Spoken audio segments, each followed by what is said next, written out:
Welcome back. In this video, we're going to use angle bisectors of triangles. Let's recall angle bisector theorem. Angle bisector theorem says, if a point is on the angle bisector of angle, then it's equidistant from the two sides of the angle. Let's construct. We have an angle. We call it angle ABC. Then let's give it a angle bisector. We call it D. You see point D is on angle bisector of this angle ABC. Then I'm gonna find the perpendicular distance and add our symbol here.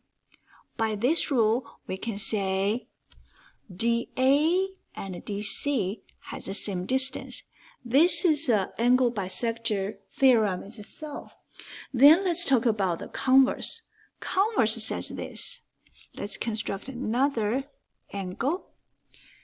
If the point is in the interior of the angle and it's equidistant, I'm going to say this point, I'm going to say this is A, this is B, this is C, point is D. I'm going to say DA and DC have the same distance. Remember, this has to be perpendicular distance. All right? Now we can say this point lies on the angle bisector of angle ABC. So we're going to connect BD, and we can say BD is the angle bisector. Then we can add the curve to say these two angles, make it easy, we call it angle 1 and angle 2, has the same angle measure.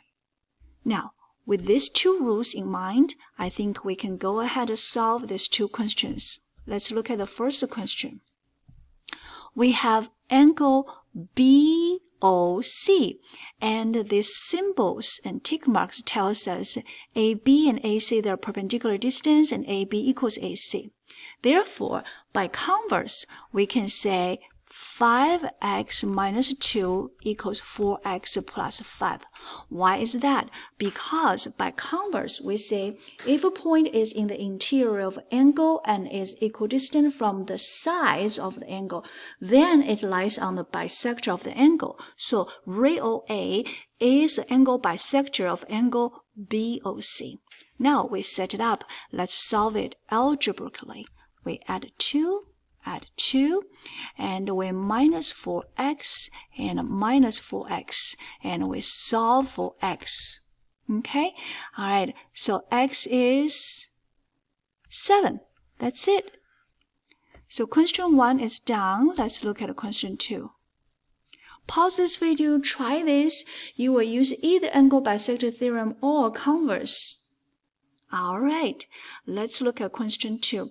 Question 2 already given us it is angle bisector. I'm going to color it pink, angle bisector.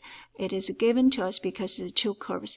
And also we got a perpendicular distance. Now, by angle bisector theorem, if a point is on the bisector of the angle, then it's equidistant from the two sides of the angle. Now, we can set up, we can say 8x minus 9 is 4x plus 3. We're going to add 9 each side, minus 4x, minus 4x. Now, we have 8x minus 4x, 8x minus 4x equals, that's 12, right? So 4x equals 12, and x is 3. All right, we are done. Happy learning.